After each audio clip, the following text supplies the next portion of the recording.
Welcome to Workforce Gaming. I'm Doug, along with just me this time. So usually I have my co-host Brad on the podcast. He's the one who's actually usually the one leading these things. But today I'm going to be talking about Armored Core 6 spoilers, and not just spoilers for the original story, but also the New Game Plus and the New Game Plus Plus. And there is a very microcosm of chance that Brad may actually play this one day. So I felt it might be, and we both felt it might not be great to talk through deep spoiler stuff. Mostly because I'll have no context at this point, and I'll just spoil a game that he may want to get to in the future. So this is not an all-encompassing, here's all the super deep story details or anything like that. I'm sure there's tons of videos about that. But no, this is just kind of my favorite story points from the game. I'll be talking a little about what I thought was cool in New Game Plus and New Game Plus Plus. So again, not all encompassing, but just kind of my thoughts on where the story went, because I really like this story a lot, and I don't usually we don't do a lot of spoiler cast, but I feel like this one definitely deserved it. So what I'm going to do is first I'm going to talk through the original plot and talk up to the ending that I got originally, then talk a little bit on New Game Plus and the second ending I got, and then the New Game Plus Plus, the super secret ending. So if there's a certain point where you're like, this is where I can jump off as I start talking about New Game Plus Plus, because maybe you haven't gotten that far, that might be a good point to jump off from then. So just to get started, one of my favorite things about this game is it's actually from the very first mission, is that your character, in order to even work with these two corporations, the Balin and the Arquebus corporations, you need to become a mercenary, and you do that by stealing a license. I like that because I think when you just start the mission, you're like, okay, I have a handler and I am a mercenary. But the fact that you have to steal a mercenary license immediately makes this whole situation seem a little bit more dubious, a little bit more gray than it already is, because you're not sure, if I have a mercenary handler, why do I need to steal a license? Shouldn't I already have one being a mercenary?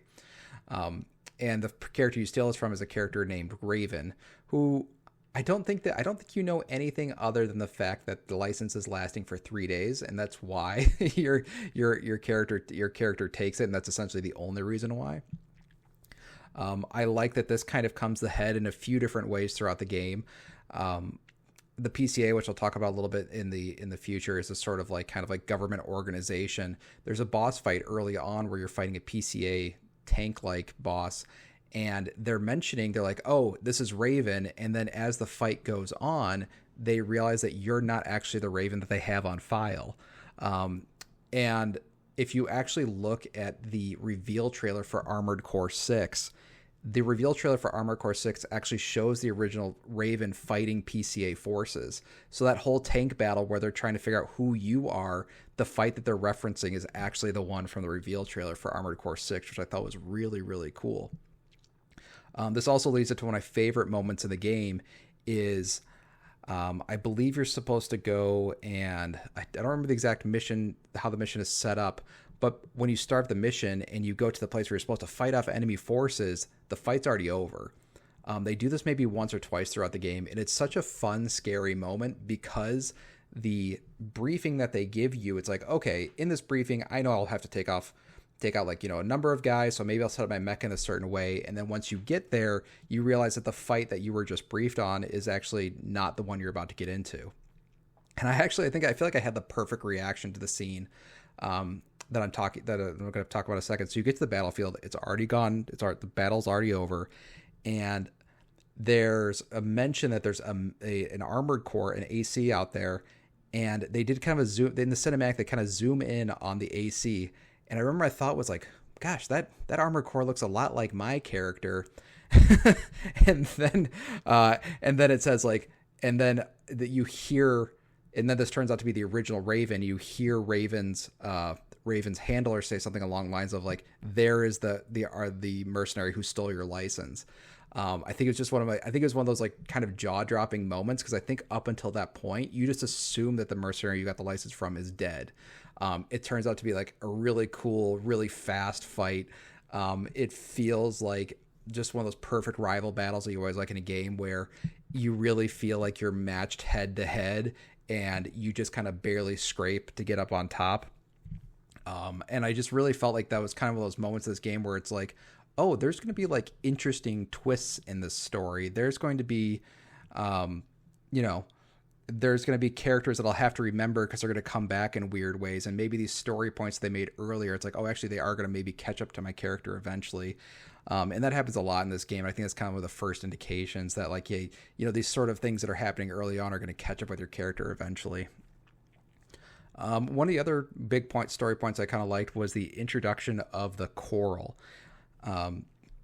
So as many as people obviously hope you play the game, how they introduce the coral is that it's a sort of energy source. I think in the review I described it as like sort of like a nuclear energy. I think it's more like think of like a coal that's like a super powered coal energy source sort of thing.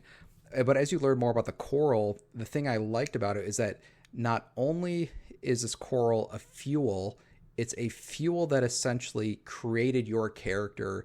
It's has this ability to make the war way, way, way worse because that sort of coral technology is what allows people to even use armored cores in the first place. So not only is this coral, if it gets out or whoever takes it, is going to suddenly have a lot of power in this ongoing conflict. And I remember when you do finally come in contact with the coral, and there's a character that I will definitely mispronounce. I believe I know I've pronounced it. I know it's said a million times in the game. I think it's Air. And my thought with what her character was, I always thought the coral was like, oh, this is like the souls of the people of Rubicon, which I thought was kind of fun because I think in a lot of games, especially a lot of JRPGs, it's like they have like the life force of the planet, and that's usually where like the souls of people go when they die. The difference, and I think it's kind of a fun twist in this, is that no, these aren't like the Rubiconian souls. It's actually this like its own sentient life form. It's like almost like an alien life form. So it's got just the idea of this coral, like what you first think is just an energy source. Like no, it's not just an energy source. It's this thing that can actually creates the ability for people to do armored cores. It can end up being a technology that can make the war way, way, way more devastating. And also, by the way, it's sentient. And I really liked how they played with that, especially I think going into the first ending, which we'll talk about in a bit, is kind of why I was making the decisions I was making, at least on the first run through, and how I got to the ending I got to, was because I felt like the coral, while it was kind of this like sentient being, it seemed almost manipulative. And it's kind of fun. They play with that later in some of the new game plus stuff, where the coral seems to be talking with people, and by talking with people, it's usually driving people insane. It doesn't seem like the coral in itself is like, it's a sentient being, yes, but it doesn't seem like maybe it's probably itself is not even the good guy. And I really, really like that aspect. So it's like, not only is it complicated that, that these evil corporations are after it, there's this group trying to fight it to make sure the planet doesn't explode, but also the fuel itself doesn't seem like such a good thing to begin with. And I really liked how the game kind of played with that in different ways throughout the game. One of my other favorite moments from the game is the introduction of the PCA. At this point in the game, the only factions you are aware of is the Rubicon Liberation Front, who are the folks who live on Rubicon trying to fight off the corporations, and then the two corporations, Balin and Arquebus. So I was not familiar at all with Armored Core lore or anything like that, so I just assumed like, oh, this is like the extent of the universe. It's just okay, these three groups, and that's about as big as the universe gets. And the way they introduce this fourth faction, I guess, the PCA, is that you are just, I don't remember the exact mission, but you're basically just doing kind of a standard mission, and all of a sudden a giant warship comes out of frickin' nowhere and then laser blasts the guy that you're fighting. And I just remember just like, it was such a good like, oh shit moment, because I don't think even up to that point you've seen lasers like this before. So it's this new group. I don't think at this point you've only fought like maybe one sort of ship, which is the helicopter early on. And then just seeing these laser beams come out and just kill the guy you were fighting was just a fun kind of scary moment, because it's like, oh God, how the hell do I take down one of these things? I'm used to fighting robots, not giant warships. And then once you defeat the warship in that mission, the cutscene immediately after that is just tons and tons of these warships flying in. It reminded me of like a lot of good sci-fi stuff of like, I don't, not to over exaggerate, but it really felt like the introduction of the Empire in Star Wars. I think it's got to be inspired by that opening shot of Star Wars, with the Star Destroyer going after Princess Leia's ship. It felt really, really similar to that. It was such a fun moment to realize, like, oh, this universe is all of a sudden much bigger than I expected it to be. Some other moments I really liked from the beginning was the way that the Liberation Front and the two rival corporations kind of like ping pong off each other when the PCA is introduced. Because when the PCA comes, you realize the all three groups realize, like, actually, if the PCA wins and shuts down the planet, we all lose. This kind of comes to a head with there's this giant ice worm sort of thing that the PCA controls, and they form it. And then one of my probably one of the coolest boss battles in the game is you fight this giant ice worm, and in the briefing they form a tentative alliance between Balin, Arquebus, and the Rubicon Liberation Front. And so you go into this mission with all of the guys that you've essentially like met throughout all of your missions before, all joining forces, and it just felt like this like really, really cool moment. It's really cinematic, like surprisingly cinematic for From games. I think From bosses can be cinematic in some moments, but just having like a laser beam cannon that's like miles and miles away coming into firing at the boss, and then it crashes down and has these huge explosions. I think it's just a much bigger, more eventful fight than I've played in any From Software game before. And it felt a lot more active than what you'd expect. Kind of, large boss in video games usually are. Those fights are usually hard to design, but this one just felt like just a great pinnacle of like everything you've known so far about this universe is coming to the single moment. And I really loved once you defeat that boss, the factions all go their separate ways again. The armistice or the treaty they have is no longer exists, and you find out that Arquebus was actually kind of in the background working with the PCA to get weapons as the PCA leaves and all that stuff. And I just really like the sort of entanglement that those three groups have throughout the game. And the final moment I liked from the base game was I really, really liked the fight with the Ibis, which is I think it's the first time you meet a coral fueled armored core. I think they're actually not even called armored core, but it's a coral fueled mech of sorts. I just really, really love this fight because I think at that point you fought in a few machines that are coral based, and they just fight in a very different way than you would with the normal armored core. Or the other mechs that are seen throughout the game. They're just like much faster. They're much more aggressive. And then when you come to this Ibis fight, you're expecting it's like, okay, this is just like a standard armored core fight. It turns out it moves much faster. It's got like totally different weapon set than you've ever seen before. And it felt really cool because it felt like the game's combat could expand beyond just like mech on mech fights. You would have these sort of like almost like sort of like ethereal. It's a very like ethereal like character because of the way it moves and kind of swims through the air. It just felt like, oh, okay, this game it just, anytime this game surprised me, it kind of expanded beyond what I thought the game was about. Like I thought this game was about mechs fighting mechs, and when you fight this one, it's like, well, it's almost more like a kind of like a living creature in the way it moves. So it's like, okay, now the fights are a little bit different and all that stuff. I just really love that fight because it just feels so unlike even after that point, it just feels so unlike any other fight in the game. And I just really, really loved how that felt. Kind of going against a non-mech in the game. It was just a cool story moment. So getting into the endings, and the first ending that I got, I really, really love where they kind of have like the main crux of where the story splits off. Arquebus has essentially won the war, and at that point they have created some sort of like large space-sized siphon to pull all the coral out. I really thought that some of the decisions earlier on would have changed this fact, but it really puts the player in this kind of like really kind of strange position of when you need to start making decisions. It's probably the most like major decisions of the game up to that point. So you can either blow this thing up, which will create essentially like another large nuclear explosion.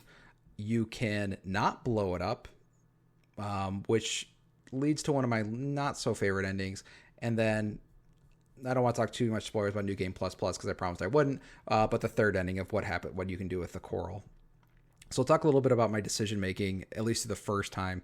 So at that point, what I had thought was, okay, if Arquebus takes this coral, I know that your kind of like coral character in your headset's always like, oh yeah, we can join humanity together and we can be one and we can evolve together.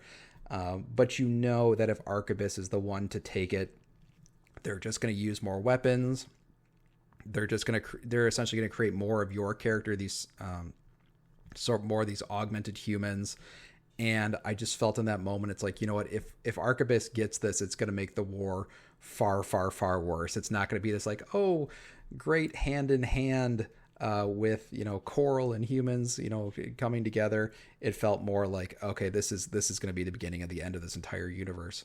So my first playthrough, I decided to help Walter and Carla essentially blow up the facility. Once you make that decision, one things like, I like the little details of characters dropping off quietly.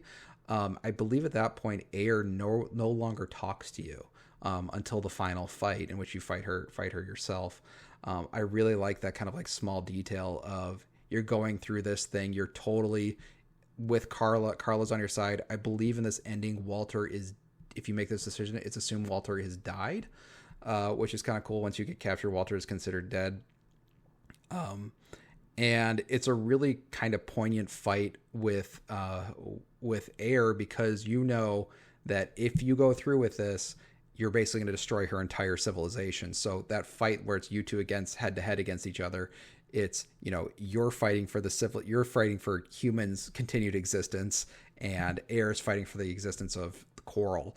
So I always had the best fights in these games. It's like when you understood why these two characters were fighting for what they were fighting for. And I felt like that was such a great pinnacle moment.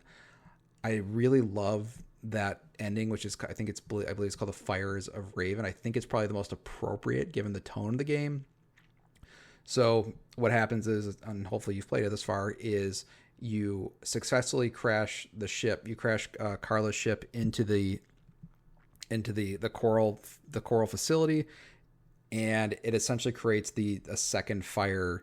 I think the first one's called the Fire of Ibis, which sets off this whole game, and they call the second one the Fires of Raven. And it essentially destroys the planet, destroys all of the coral, and the two corporations just leave, and nobody won, and the planet's destroyed, and they blame you for it, because you should be rightfully blamed for what happened. And I felt it was like such a downer of an ending that I really liked it.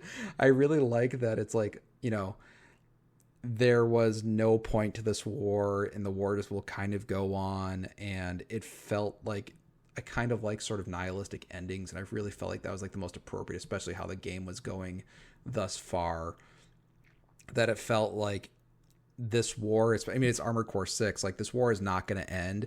This moment really shouldn't change how the war is, and and it definitely didn't. It just felt like, the corporations wasted their resources, the people who were fighting for Rubicon lost in the end as well, and it just felt like, for a game about war where everybody loses, just felt like the most appropriate ending for the game.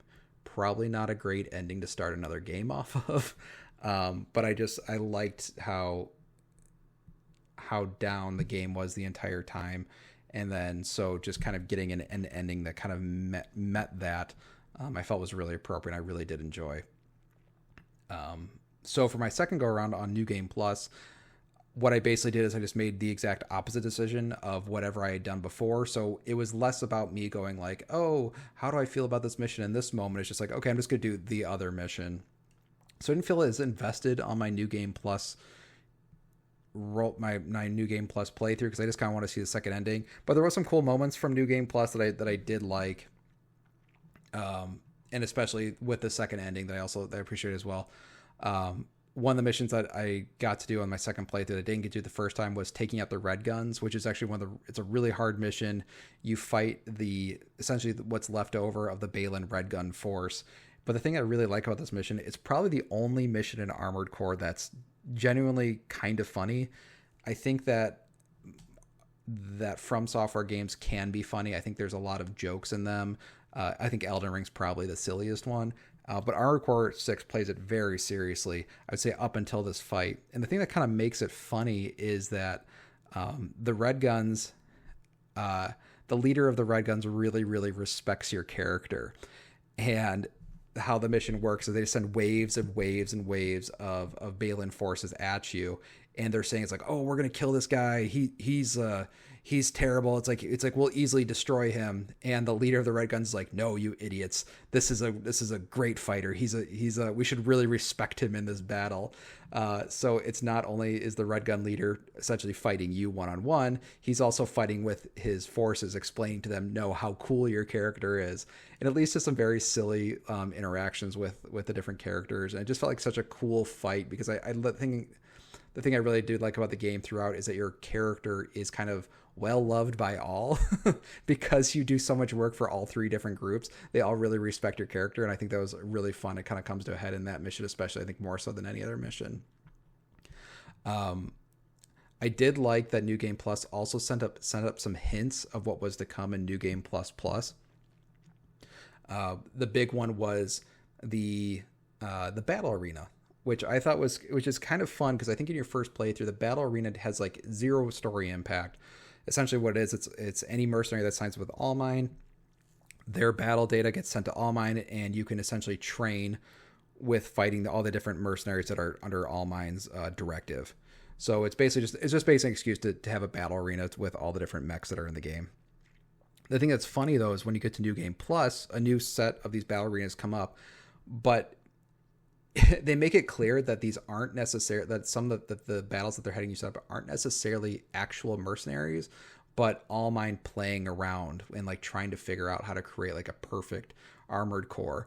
And the descriptions of the fights in those different arena battles, it's more like it's like a discussion of like what All Mine is thinking for that like alpha and beta and delta mechs.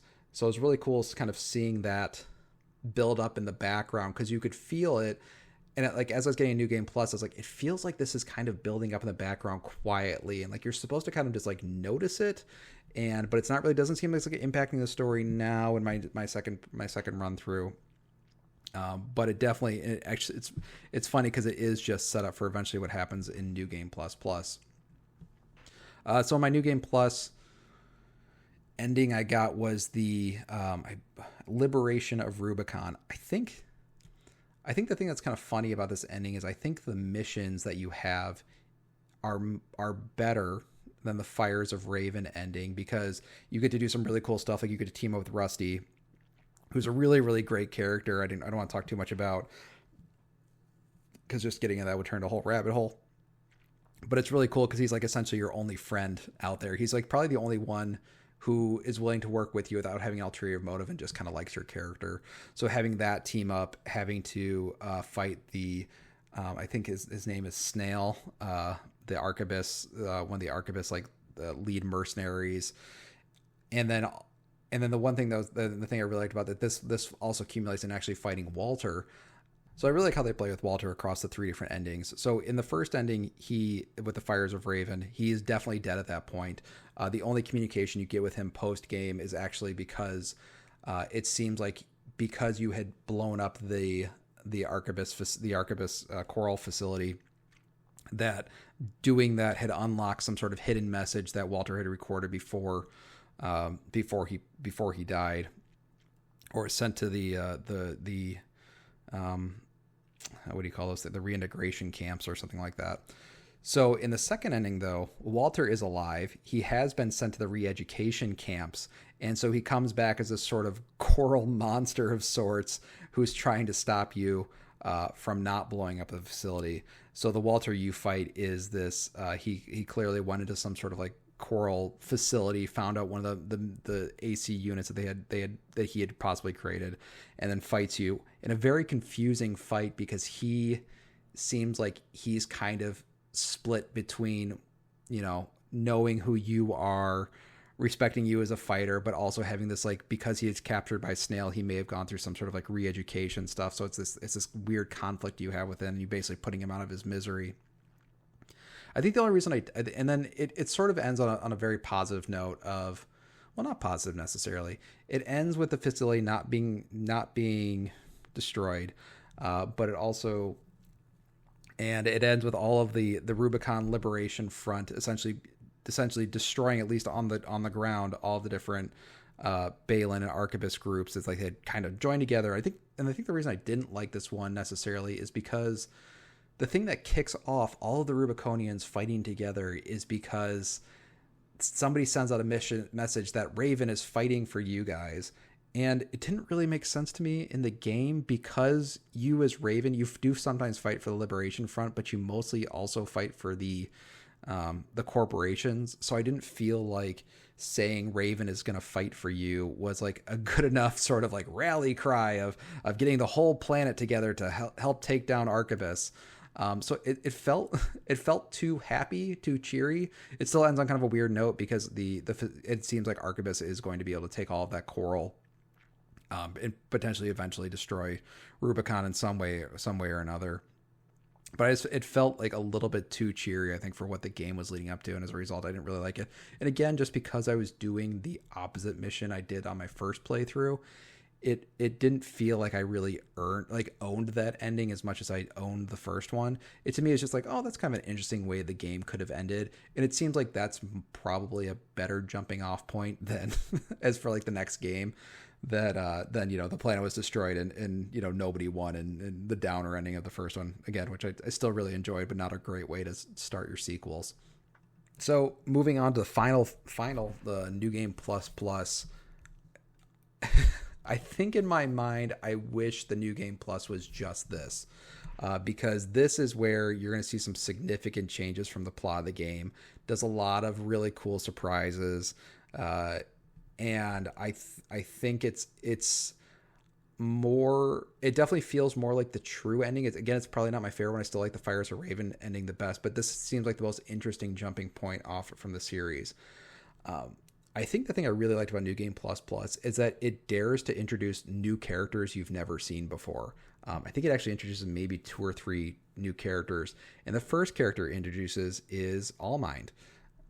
Allmind in the previous 2 run-throughs is an artificial intelligence that seems mostly just kind of like an organization software. It doesn't talk to you as if it has any sort of thinking behind it. It's just like, here's your rank and here's your arena battle. Congrats, mercenary. You've got an S ranking on this mission. But in this time, they actually give Allmind has become definitely more sentient, a more active player in the story.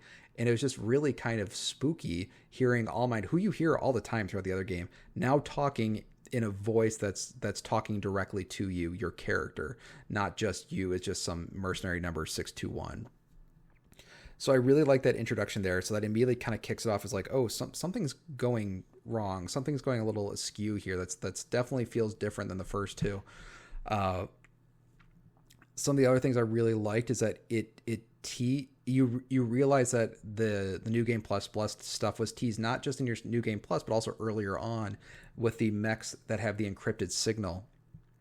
I think for each the New Game Plus and New Game Plus Plus, they had dropped sort of hints of these different things going on in the games, because you play like 1 or 2 missions where there's maybe like this additional faction that they don't really describe that kind of comes in with 2 or 3 mechs, and then you destroy them, and it's like, okay, I guess we're not going to talk about those guys. And one of those factions they had shown in earlier missions was these very, very fast, very sort of spooky mechs that didn't talk, but they could only talk through like encrypted sort of signals that were never directly translated. And then you realize that later in New Game Plus Plus that these are under some sort of control of Allmind. I think New Game Plus Plus also does probably the best twists on missions. I think the most like, oh shit, the game has changed for New Game Plus Plus is the escort the mining ship.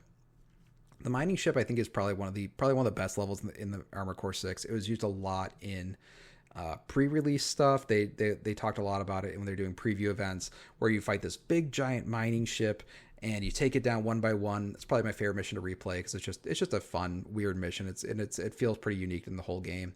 So in this one though, you get a call much earlier on from the Rubicon Liberation Front saying, hey, instead of, the mission is not to blow up the mining ship, but actually from the Liberation Front is to protect it. It's like, oh, okay, cool, a new mission.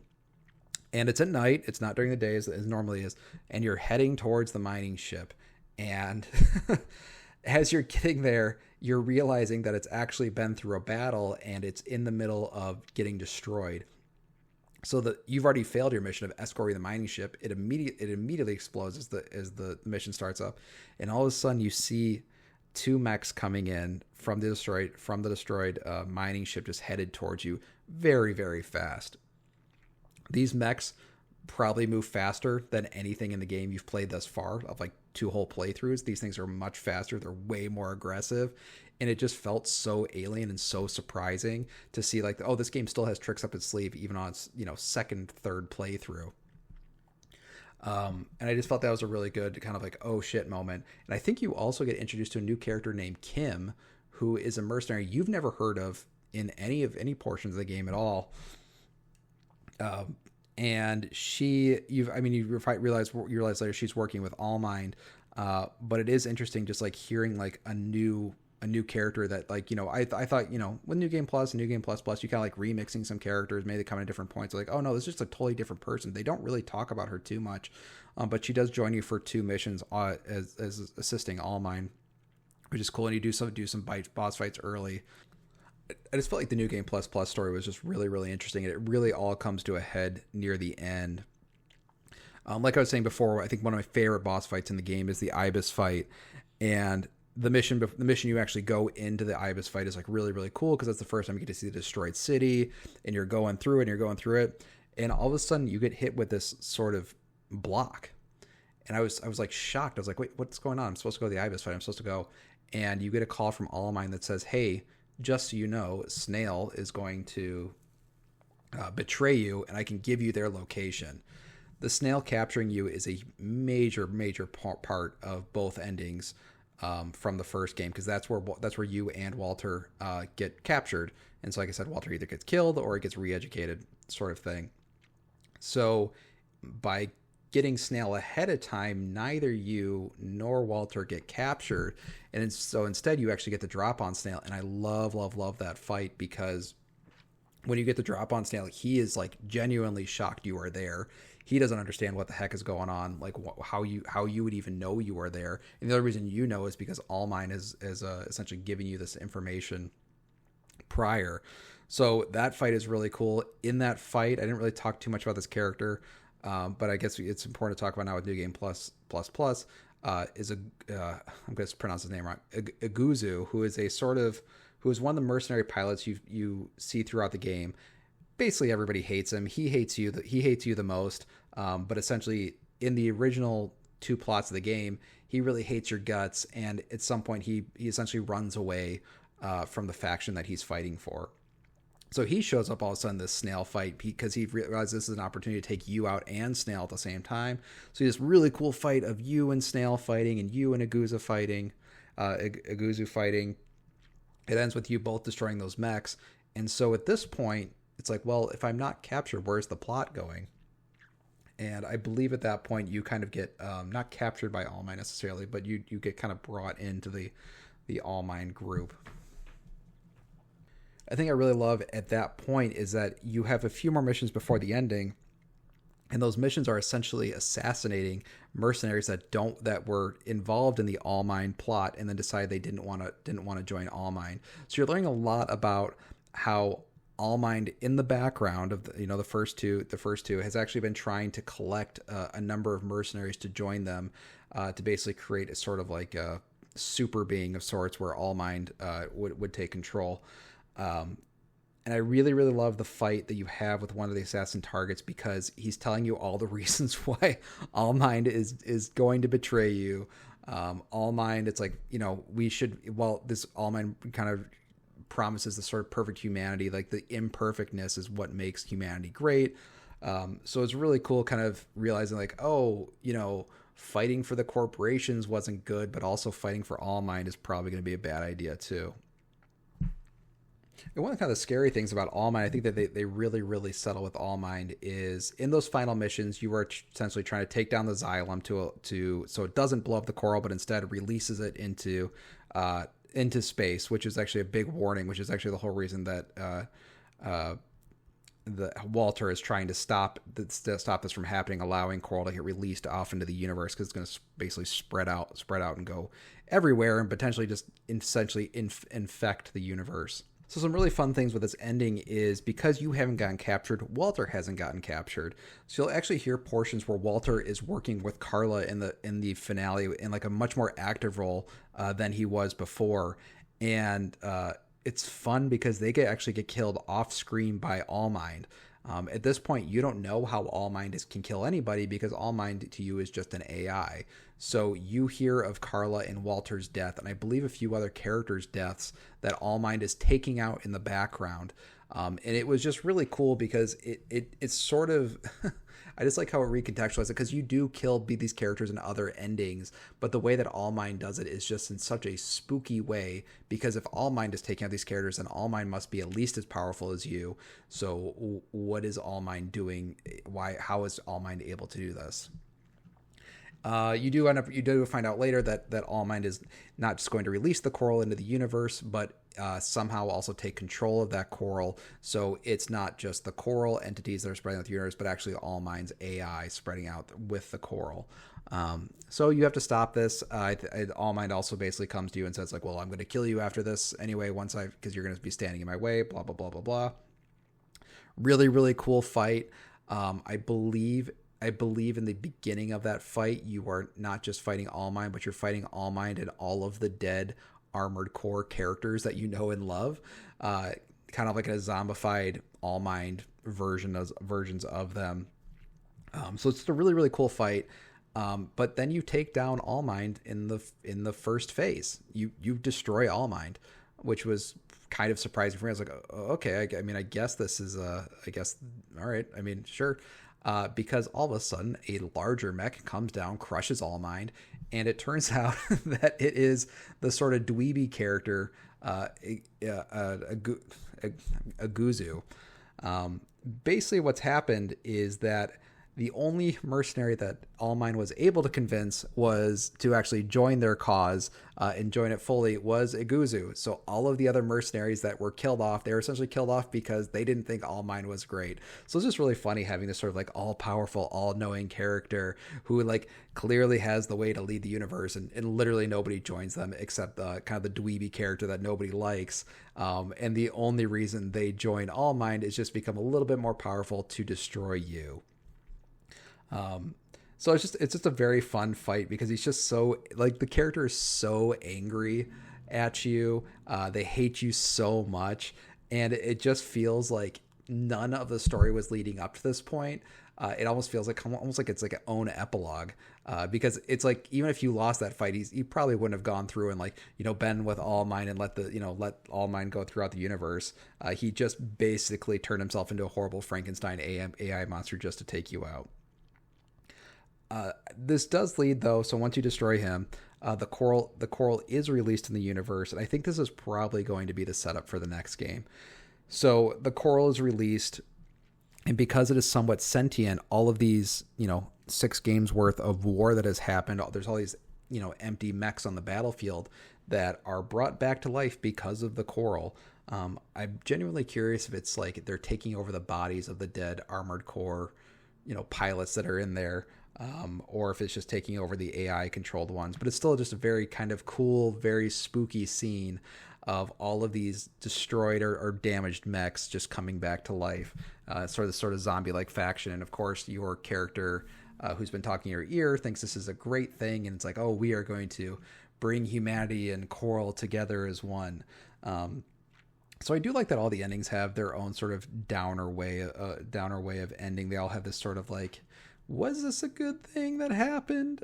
What I really, really hope, and I don't know if this is how they're going to do it, I would really hope that they actually build games off of the different endings. I think they had actually done this one to one of the previous Armored Cores before. I think For Answer was actually built off of one specific ending of a previous Armored Core. So I'd be really curious if they're going to start using these 3 endings as just building points, either for DLC or for future games. I think the New Game Plus Plus ending with the coral going everywhere in the universe is probably the most interesting place to start a new game from. But also the Liberator one. I think the Liberator one would be kind of cool because at that point, Arquebus will be the one who's like totally in control of the coral and could be the big bad. So I guess it's just different big bads for whatever the future games hold. So regardless, super cool game. I really, really loved it. I really love the story. Those were kind of some of my highlights. Jesus Christ, this is going on for so long. But yeah, no, this is probably one of my favorite games of all time. So I'm glad I got to talk about it for so long. Sadly, I couldn't talk about Brad, but trying to convince him to play farm games is always a hard thing. He does try and play them, and he always hates them about 2 hours in. So maybe in the future though, we'll do another spoiler cast thing together, so we can both talk about our favorite moments. So we are Workforce Gaming. We try to put up videos every Monday. If you do, please subscribe. That's actually what's allowed us to get some more pre-release games. And we will see you next time. Bye.